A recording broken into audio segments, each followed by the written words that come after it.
There's a lot of clinics that are stuck, in their old ways. Dental is an older dentistry, or Yeah. isn't, excuse me, older industry. Yes.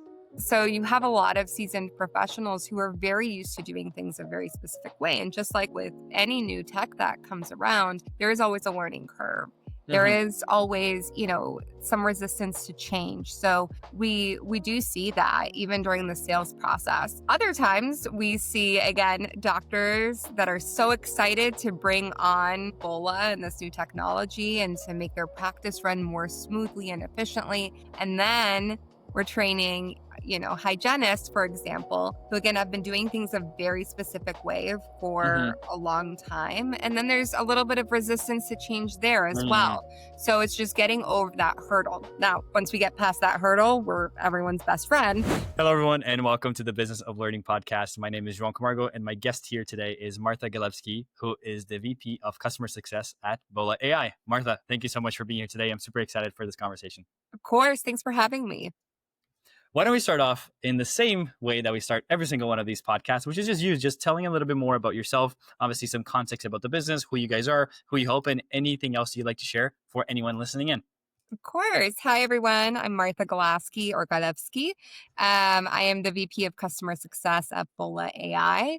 We are a software SaaS company for dental practices. So to sum up, like what we do, when you walk into a practice to get teeth cleaning, a filling, or anything done, there's a lot that happens behind the scenes. There's a lot of documentation, which is critical, but super cumbersome. So for those of you who are not in dental, when you get your teeth cleaned and your gums checked, there's upwards of 550 points that the clinician has to put into their system, like measurements. Mm. And right now, that's all manual. And so Bolus solves for that and allows them to do it all with their voice, as well as chart restorative treatments and clinical notes as well.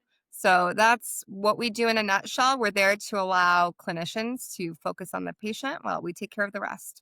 Amazing. That's awesome. Thank you so much for sharing that as well. And I always love hearing tools, platform, tech like what you guys have going on, because I think it allows the professionals, and in your case, in this case, your guys as clients, to really focus on what they started their practice for in the first place, which is actually helping the patients, right? There's so Right. many things that can now be um, using and leverage AI to take care of so much of the mundane tasks that are the day to day that just takes so much time away from doing what they care about and doing what they love. So it's awesome to hear and have a conversation with someone who is doing that as well.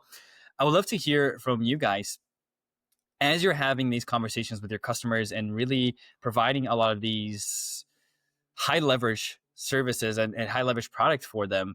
What's some of the biggest pieces of feedback that they give to you and how it helps their day to day? Yeah, they're really excited about this technology. It's something that's been missing in their practice up to this point. So the biggest feedback once they're on board, once they're using Bola, is that they're saving a lot of time in their day. I know it may sound minimal, but 5 minutes for just charting from the documentation side is huge. That adds up over 8 patients per provider per day. So we're saving them a lot of time that way. On the clinical notes side, we're saving them a ton of time from having to write things in, chicken scratch, try to Yep. remember exactly what happened during the appointment, and then having to type that up after hours. So they're no longer having to stay after the business closes for the day. Hmm. Hmm. They see higher insurance claim acceptance because there's just more accuracy, which is Hmm. huge. So those are some of like the benefits that our customers see after implementing Bola, which, they didn't even realize was a huge problem until, they got our software. Yeah, until it gets shown to them, like, hey, how about Exactly. how about this thing gets solved that you didn't even know needed to be solved? Oh Exactly. man, I love that, right? And it's interesting. I love for actually also to take a quick step back Yep. on how Bola came to be. What sparked this thing to be created in the first place? It sounds like the typical entrepreneurial journey of, hey, there must be a better way to solve this. So I'd love to hear that from you as well. There was. So our CEO was at MIT. He was a research assistant, I believe, at MIT at that point in time. And he was working with a few clinicians on a few different projects. And then he just realized, like, this is a huge pain point. Like, why are people not talking about this?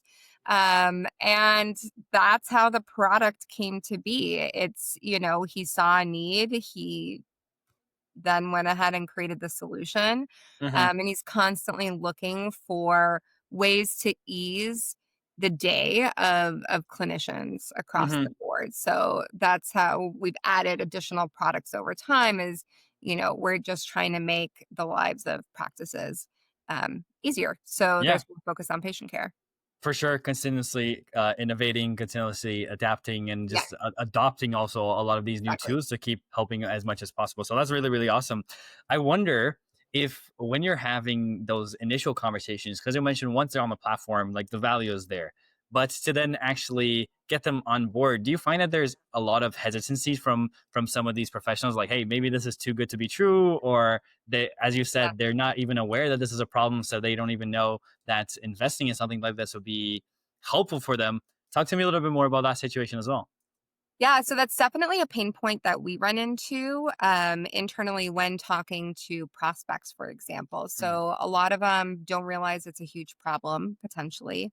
There's a lot of clinics that are stuck, in their old ways. Like dental is an older dentistry or Yeah. isn't, excuse me, older industry. Yes. So you have a lot of seasoned professionals who are very used to doing things a very specific way. And just like with any new tech that comes around, there is always a learning curve. There Hmm. is always, some resistance to change. So we do see that even during the sales process. Um, Other times we see, again, doctors that are so excited to bring on Bola and this new technology and to make their practice run more smoothly and efficiently. And then we're training, hygienists, for example, who again have been doing things a very specific way for Hmm. a long time. And then there's a little bit of resistance to change there as Mm. well. So it's just getting over that hurdle. Now, once we get past that hurdle, we're everyone's best friend. Yeah. Um, but it's just that initial change because we're asking you Hmm. to change a habit or something that you've been doing the same way for 5, 10, 15, 20, 30 Yeah. years Hmm. potentially. So I think that's one of the biggest hurdles is just getting them to adopt new technology. Interesting. Yeah, and I think that can always take its tolls on so many different levels, right? Because it takes the toll on trying to educate them on why it's important, but Yeah, also then, hey, this thing that you've been doing the same old way for so long, it's actually not the best way. And I'm like, oh, what? What do you mean yeah, it's not the best way, right? So exactly.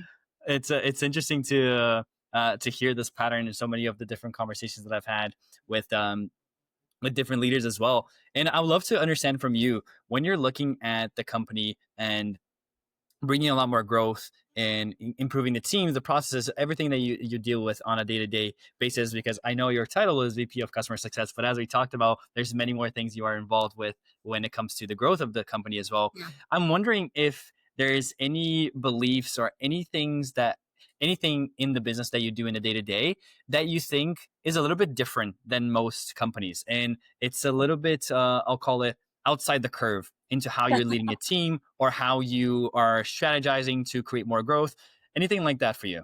Yeah, I mean, I like to call myself the Jill of all trades. Okay. Right now, I wear many hats, as many do in startups. But typically, with customer success, you just see, leaders focusing on the post-sale journey. I've been Hmm. super heavily involved in Uh-huh. the sales side of things, marketing side of things, helping Uh-huh. create content and videos, and I'm constantly trying to think about how do we make things easier and more Mm. digestible? Like both on the, sales side of like how do we get this to click for people? Because Uh-huh. it does for those that are early adopters and excited and, want that change, but there's a really large portion of the dental demographic that again is very used to doing things their own way. So I'm constantly trying to think of like, okay, how do we improve Uh-huh. this, make this like drive that point home. Mm. And I think that's a little bit different. Again, being able to dabble on the sales side and work with our team, working with partners, working with marketing, helping create some of the content. And then again, the whole life cycle. My team is constantly on the customer success side iterating. Um, Mm-hmm. we're changing the way that we deliver information based on how Mm, people learn. mm, So, yeah. um, historically, you would get a support team or a success team sending you articles or something along those lines. And we realize like that's not how people learn. That's not how they absorb information. So Yeah. we're really pivoting into videos and video content for our customers. We're innovating even the support side of things with our chat and just heavily focusing on the user experience, not just inside of Bola, but what is their user experience with our company, right? Mm-hmm. Anytime they Mm-hmm. talk to anyone. So, Interesting. yeah. Interesting. I really like to hear that. And actually, from so many now, it's crazy to say out loud, but like now close to 270 now conversations across so many that across everyone that I've spoken with. It's a close to 270 conversations. So it's crazy to say that number out loud, but a pattern that I've noticed is that so many different companies actually don't speak with their customers as much as they maybe should. And should can be a strong word here because you do whatever you want, like right, whatever you think is best. But in my opinion, I think having that conversation with the customers feeds into everything else that you just mentioned, right? It feeds, of course, with the 100%. success of the customer. It feeds with the sales. It feeds with marketing. It feeds with the go-to market. It feeds with the Yeah. messaging. It feeds into everything that allows that to happen. So I'm wondering with you and everything else that you guys have going on, how much do you guys speak with customers internally to try to understand a little bit more and then feed Yeah. it into the other places in business? Feedback, the product feedback loop is actually critical to us. Like when I was brought on board, that was something that we heavily focused on is to make sure that we have a very, very tight product feedback loop with our customer base. So my team has a lot of accounts that we work with. We literally have thousands of customers. And we truly try to touch each customer at least every other month. So we're having those strategic conversations 6 times a year to figure out like what's working, what's not, where can we insert Bola and make your life even easier than it is today? And Mm-hmm, so when we're having those conversations with our customers, which are these dental practices, we're getting a lot of feedback. And so mm-hmm, mm-hmm, we're bubbling that up to our product team. We have weekly meetings to, again, deliver that feedback. And then if there's additional clarification or we want to see more, our engineers actually hop on calls with our customers with mm-hmm, us to actually see what's going on and hear their ideas. So we're mm-hmm. really heavily involved with our customers. The previous company I came from also had a very deep focus on customers. And I saw that's where success happens. When Mm, you have that close relationship, I mean, people buy from people they like, right? At the end of the day. And yeah. so if you have that strong relationship, ultimately customer success is still selling. Like you're selling them on the value that your product brings. You're selling them on renewing, right? And Mm-hmm, you're upselling as well along the way as you add additional products or they add locations or whatever the case may be. So mm-hmm, mm-hmm. um, Yeah. we're we're very very focused on our No, customers. that's awesome. Yeah, Yeah, it's great to hear the active engagement there as well. So refreshing for my ears to hear these words. So it's awesome as well. yeah. One question that I always like to ask, Martha, for almost every single guest that I have on here, is a question that I think kind of takes away the ceiling or the cap for thinking. So I wanted to ask that question to you as well, which is this: let's say you had a magic wand and you could just wave this amazing wand to solve one challenge, one obstacle, one hurdle within the business, within Bola, that would allow you to hit all your revenue goals, your client acquisition goals, all the targets that you guys have for the company's growth. I think oftentimes as leaders, we are stuck between choosing a million different priorities that we have to take care of and solve and put these fires out. But for this wand, you wave it and you can just solve one thing that's knocking on your door every single day. That's a challenge that keeps bothering you over and over and over again. What's the one thing you want to solve? Oof. If I'm gonna be super honest, and this might not be a common answer because it's not necessarily related to like our product or our customers. Like obviously I want everyone to like know about the benefits and see the value. Mhm. But I would in our case specifically say headcount.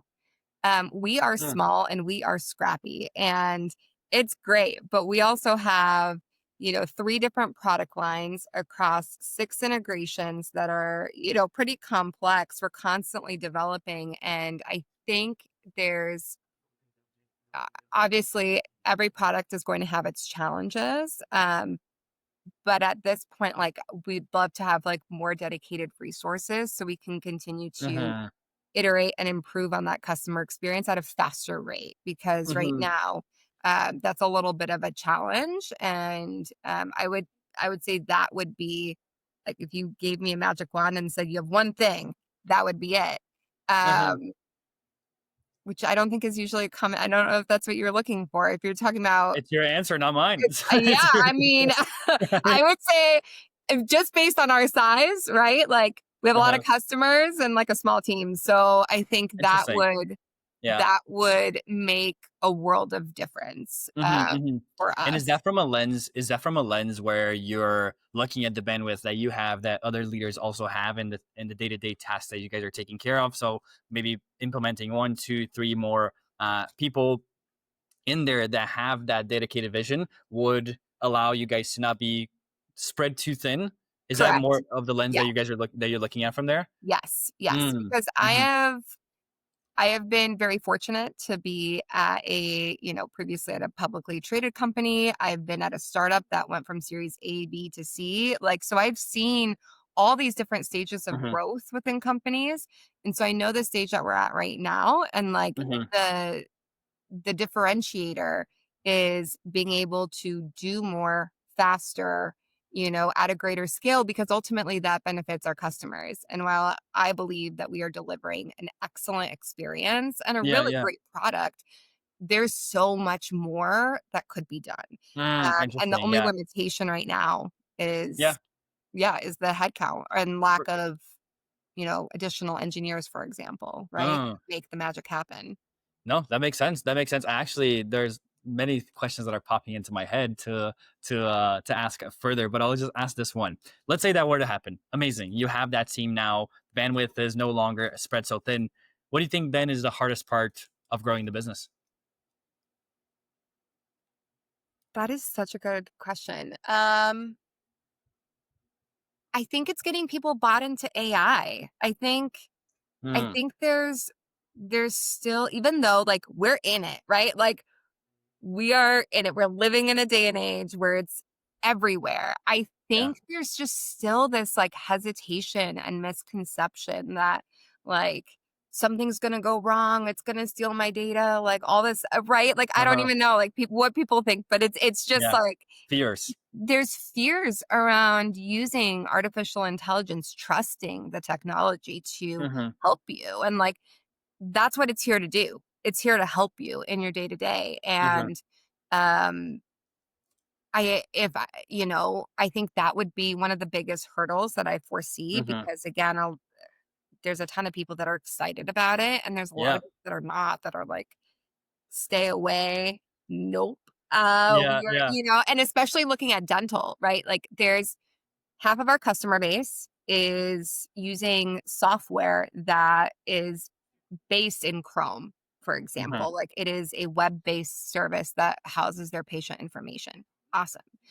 But there's a really large portion, the other half, that have desktop downloaded software that stores Mm, patient information, meaning it is not stored to cloud. Like, so getting them on board with like the latest technology hmm. and Hmm. believing in it and believing that Mm, it's there to help yeah. is a hurdle. So Yeah. I think that's what would, if we could get everyone excited about AI, everyone Uh-huh. excited about how it can help you, that accelerates the business even more. Yeah. No, that's awesome. Thanks for answering that too, because I think that also ties back to what we were speaking in the beginning of our conversation, which is just really being able to educate them on how this is going to be something that's going to benefit them as Right. opposed to not.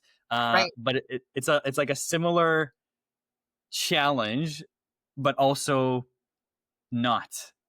sorry, Yeah, a no, similar, yeah, yeah, because it's similar in a way that it's a different a same problem to solve in different avenues. One is about the product and the amazing thing that you guys are going to get, but also the other one is about how AI implements into all of these things as well. 100%, and getting it and Yeah. getting someone to trust it and to Yeah. trust relying on a computer rather than on another person. Yeah, So, exactly. yeah, Especially with an older population, and we can go on and on and on and on. for sure. But yeah, Martha, I have one final question here for you. Of course. And actually, this question is not from me. It's a question from our last guest to you, and they had no idea who you were. So here's Okay. the question. You ready for it? Okay, yeah. All right. What is an early decision that you made about the fundamentals of how you lead in your role that you might do differently if you had to pursue another company or another endeavor?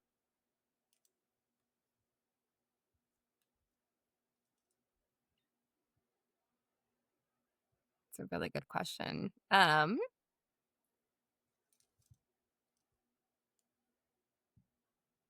long one too. Do you mind repeating it one more time? Yes. What is an early decision that you made about the fundamentals of your leadership role that you might do differently if you had to pursue another company or another endeavor? I would say it was moving fast Mm-hmm. without fully understanding our customers. Um I changed industries when I came to Bola. I was in a completely different, it's still in SaaS, but a completely different industry Mm-hmm. than healthcare and dental specifically. And while I had experience with dental, it wasn't as robust as it is now. And I moved really quickly and made a lot of decisions. And I would say the majority of them were great decisions that benefited employees as well as our customers. But there were others that we ended up having to kind of like backtrack on, which, Mm-hmm. that wastes time. And doesn't help relationships at the end of the day, right? Like if Mm-hmm. you're doing the wrong things over and over again. So if Mm-hmm. I had to go back or could go back or go to another company, right? I would spend a little bit more time observing before moving so quickly on what Uh-huh. needed to change. I think there's an appropriate balance, Yeah. and um as a leader, I think sometimes we're excited and tend to go quickly, right? Yeah. Without fully scoping. And that is something that I would have changed. No, that's awesome. Thank you for answering that because speed can be a friend, but it could also be Mhm. an enemy Yeah, sometimes, depending on the situation. So, Martha, thank you so much for your time. This has of been so course. incredible. I appreciate you. Where should people go if they want to learn a little bit more about you? And of course, also a little bit more about Bola AI? Of course. If you want to learn more about me or want to get in contact with me, feel free to reach out to me on LinkedIn. Martha Galewski, I believe is my I LinkedIn. will leave it down below here. Yeah, okay, perfect. Or go to Bola AI to learn more about Bola. And if you are in dental, come chat with me. Like let's talk about it because we can help your practice. Amazing. As I said, I will leave everything Yeah. down below here. So if what Martha said is not her LinkedIn, the real LinkedIn is down below. And I will also leave the website. And for anyone listening in up until this point, if you want to hear more conversations like this, you enjoyed this one, please hit the subscribe button, and I will see you on the next episode. Martha, thank you so much for your time again. Awesome. Thank you so much.